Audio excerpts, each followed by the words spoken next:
I am having a wonderful chat with a brand new musical friend, Jerzy-Kosmala, Dr. Jerzy-Kosmala. He is a professor at UC Irvine, Viola. And we'll be speaking about his various teachers and his training. It's worldwide education. And what we're really going to address is an upcoming recital, Dr. Kosmala and Friends. And he has entitled this recital coming up at UC Irvine, The Mesmerizing Viola. And we will discuss that. But let me do a little bit of information, Dr. Kosmala, if you will allow me. We are speaking about Dr. Kosmala's recital coming up on Saturday, April 11th at 8 o'clock in the evening at the really beautiful, it looks like, very intimate Winfred Smith Hall on UC Irvine campus. It looks also, I haven't ever been there, but it looks like a rather bright and wonderful acoustic, so I think it's going to be delightful. Very good. Yeah. And Dr. Kosmala is going to be joined by a couple of good colleagues. I hope I can pronounce names properly. Dr. Kosmala will help me. Harotun Bedelian, thank you, violinist, and David Dunford, who will be the guest artist. Pianist. And the recital is, of course, viola and fiddle music. We're going to hear the second Mozart duo for violin and viola. That's going to be fun. We're going to hear Brahms, of course, the E-flat sonata for viola. I love that piece. But also, here's where things get a little tricky, a little interesting, because Dr. Kosmala has said very clearly the mesmerizing viola. He has adapted some very interesting pieces for viola. Here they are on this program. Brahms, the scherzo, the C minor scherzo. That's going to be very interesting.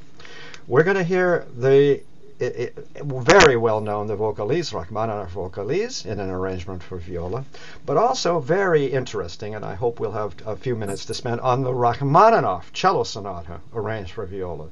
I heard that piece last maybe 2 or 3 years ago, and a very, very interesting idea, transcribing, adapting this piece for viola. I want you to discuss it for a moment, but let me get to some ticket information, and then we'll get started on our chat. Tickets are, amazing. $5 for students, $14 and $15. I mean, that is not going to break anybody's bank. Again, UC Irvine, on the campus of UC Irvine. The telephone number for ticket box office number is in the UC Irvine area code 949-824-2787. We're speaking about 8 o'clock in the evening, Saturday, April 11th. Now let's just get started. You know what I'm mostly curious about, because your resume just goes on and on and on and on. Give all of my people that are watching this interview, just give me a little bit of an overview of your training. Well, all my life I've been doing 3 things: performing, teaching, and transcribing transcribing music for viola. Since the viola has a very large repertoire, but not all of that large repertoire is so appealing to the audience. So those fantastic pieces like Rachmaninoff sonata, like Mozart sonatas, like Schubert arpeggione, all things that could be transcribed for viola or adapted for viola, I transcribed, I edited, I published in Poland, basically speaking, because they were interested, and I lived in Poland before coming to US, so I had the contact with the publisher. So that was my, basically speaking, performing, teaching, and publishing. And performing and teaching, of course, goes hand in hand. Whether I perform, whether I teach, I learn from my students how to perform many times, how to fix their problems. So I'm good in fixing those problems, and that's what my career is all about. But let's speak a little bit about the conservatories that you have attended. Well, I attended Academy of Music in Poland, where I got my artist diploma. Then I moved to Eastman School of Music, and I got my master's there. Then I moved to Indiana University. I got my doctorate there. But everything was centered about studying with William Primrose. And William Primrose obviously was the magnet that would get all the good violists to have under his tutelage or something like that. Okay, so that's why I ended up in Indiana University, because he was a viola professor there. And soon enough, after getting there, I became his assistant, to the point that he designated some students of his for me to coach, to teach entirely. And with some, they didn't have, some of them hesitated, who is Kosmala? I wanted to study with Primrose. But then, after some time, we became good friends, and they appreciated what I have done, maybe sometimes even better than Primrose, because he was not that patient as I was. So that's how it was in Indiana, and with Mr. Primrose. With Mr. Primrose, that we had some, I came to study with him after making a number of performances in Europe. And I performed many times Bartok Viola Concerto. So being at Indiana University and doctoral student, I was supposed to play a concerto with the orchestra, so Bartok was the one. And I wanted to study that, of course, with Mr. Primrose. And Mr. Primrose heard me play and said, you changed my fingers here, you changed my bows there, go down to the library and listen to my recordings. Okay, I knew his recordings, but many fingers of his and bowings were so awkward to me and to other students, almost to, okay, so I used my own. Well, I tried to please him, change this, change that, it was not enough. So finally he said, well, you work on it and bring something else. So I played this concerto with the orchestra. He came for concert and said, on stage, you really show what you can do. So it was a big compliment, and we became very close friends. He was visiting us in our family many times, and we kept that friendship for an entire life. Yeah. So when I performed on one viola congress in Toronto, he came. Only he didn't feel well. Just before he passed away, he had a stroke, not stroke, but some sort of illness. So he came on my recital, and that was it. So he paid. Well, he liked to hear me play. Yes, so to speak. Yes, quite a tribute, really. What you have just described. Let's just kind of walk through this program a little. By the way, you've just come back from Poland, and as you described, you had a little jet lag, but you're looking pretty good. You're all over the world all the time. What was the Poland trip about? Well, thank you. I came last night. In fact, this morning, 1:30 this morning, and well, that was a very intense visit, shall we say, because I performed the viola recital with very, very ambitious program, with Franck violin sonata arranged by myself. Of course. Brahms. And of course I played a piece written by my granddaughter. Let's talk about that. My granddaughter is a fantastic violinist, 16-year-old, won many competitions.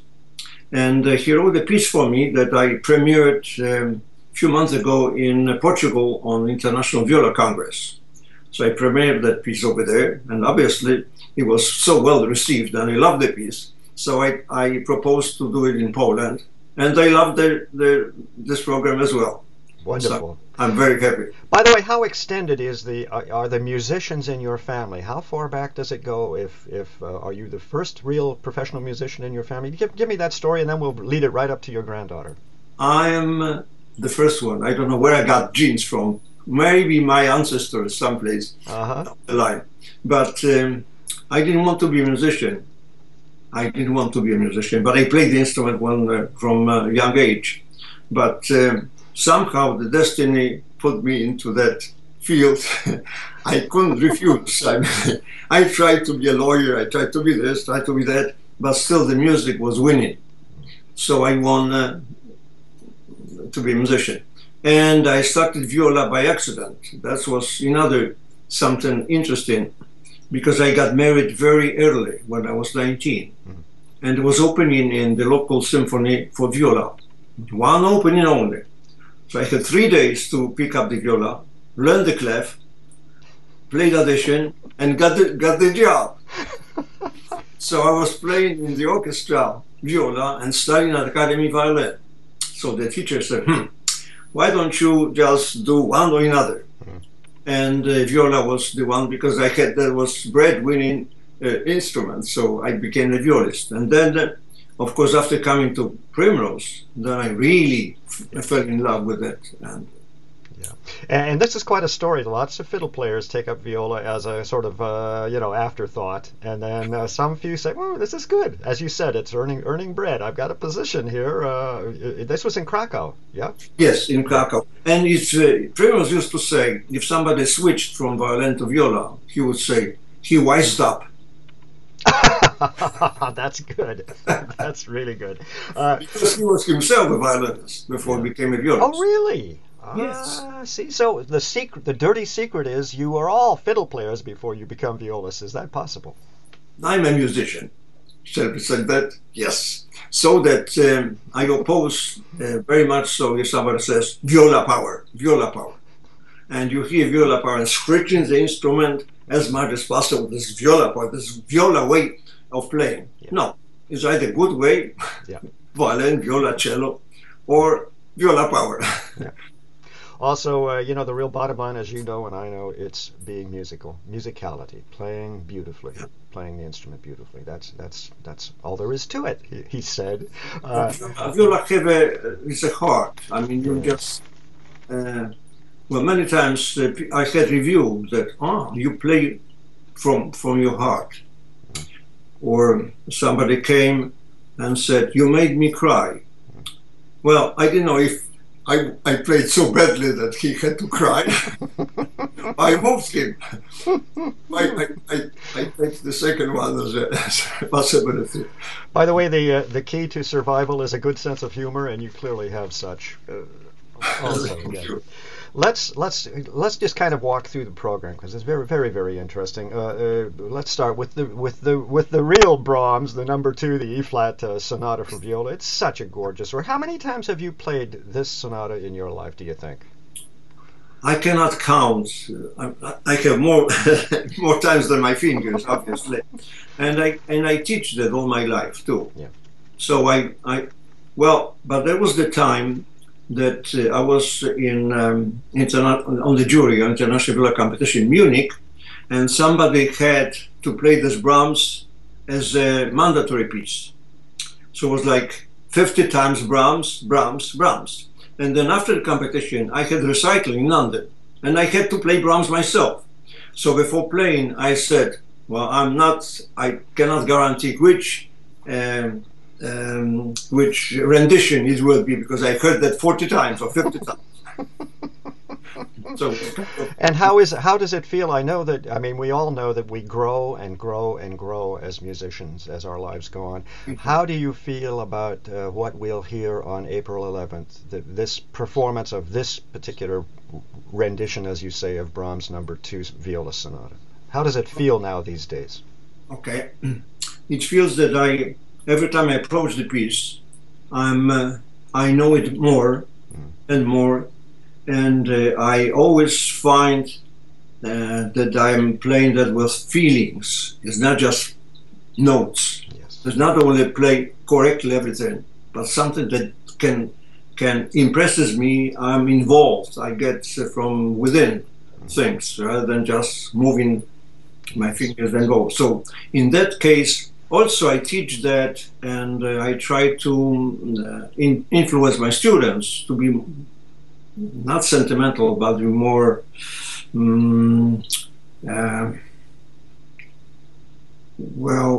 more musical, more with feelings. Yes. Yeah. So entire program actually is around that feelings, because the Rachmaninoff, for instance, there's a lovely piece.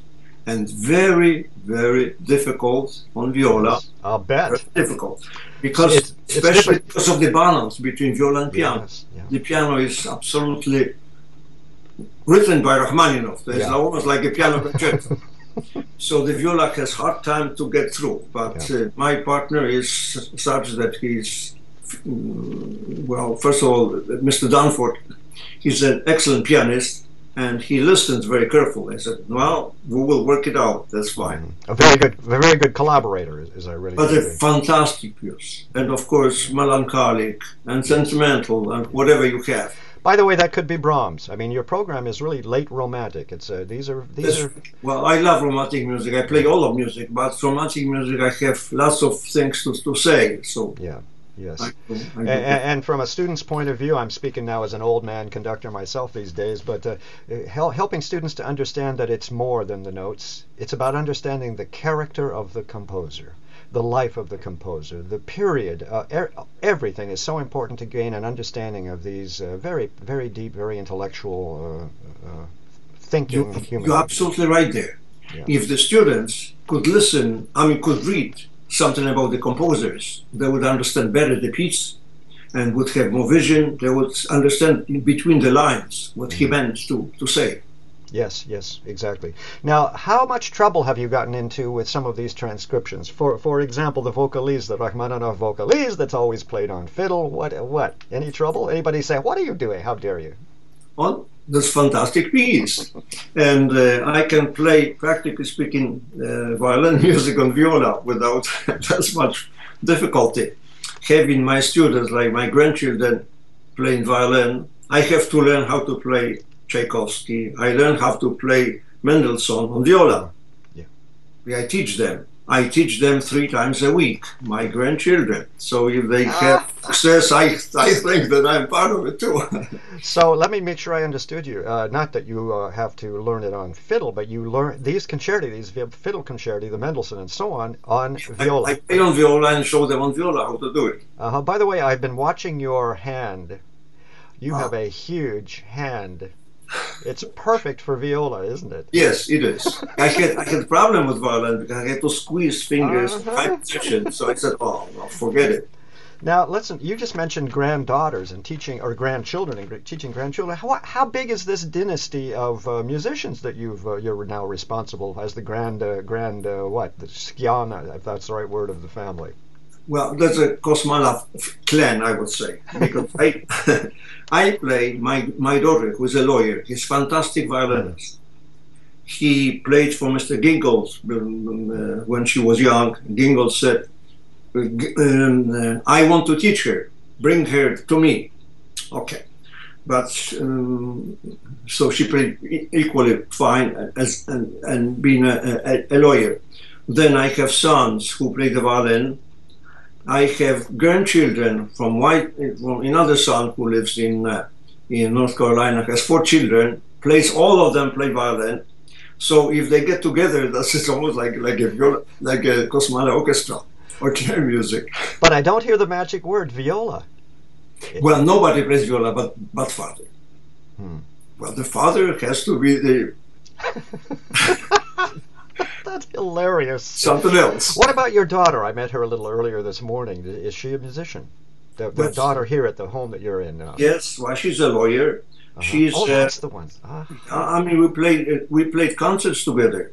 I played concerts together with my granddaughter, with the orchestra, with my Kasia granddaughter. Yes. Wonderful. I transcribed many pieces that was written for 2 violins, for violin and viola, because of my daughter and because of my granddaughter. So, well, that's how it goes. So there's a practical reasoning behind much of your transcribing, yeah? Yes. Jerzy-Kosmala, Dr. Jerzy-Kosmala, what a great pleasure it has been having an opportunity to meet you and chat with you. I wish I were able to get down to Irvine. Let me give the information once more. You know that many people all over Southern California watch this little interview, and I do hope that it's going to help increase, if only by 2 or 3 ticket sales for you. But more importantly, what a great pleasure to meet a real musician. It's really an honor, honestly. Here we go. Let's just run by the information once again, and then I'll let you go about your practicing. I seem to recall you were practicing earlier, even after jet lag. That's amazing. We are speaking about a recital coming up at University of California, Irvine, in the Winfred Smith Hall, a wonderful chamber music hall, 8 o'clock, Saturday, April 11th, 8 p.m. Tickets are dirt cheap, $5 for students, $15 you can, you spend more than that on lunch. Wonderful colleagues. I'll have a little trouble, but Haratuyun Bedelian, Harutun Bedelian. Thank you very much. Armenian violinist colleague, and David Dunford, guest artist, pianist program. We're looking at, if for no other reason, to hear Jerzy play the second Brahms Viola Sonata, E-flat major, such a gorgeous work. But also an adaptation of the Rachmaninoff Cello Sonata. That's a stunner. Worth listening to. Well, thank you. I think it must be. And also not to forget the Mozart, the wonderful. This is the number 2 duo for violin and viola. That's going to be fun. We've got what else have I missed? The Scherzo in C minor, an adaptation for viola. In original form, yes, my adaptation. Yep, yeah, absolutely. Who else? You wouldn't allow anyone else. Well, some encores if necessary. Basically, I do believe that your choice of title for this recital, The Mesmerizing Viola, will in fact be so. A great pleasure again speaking with you. Thank you so very much for a few minutes of your Sunday, and I hope you'll be good and rested on April 11th for that recital. Thank you. It's my pleasure. Thank you. Great pleasure. Bye-bye. Bye-bye.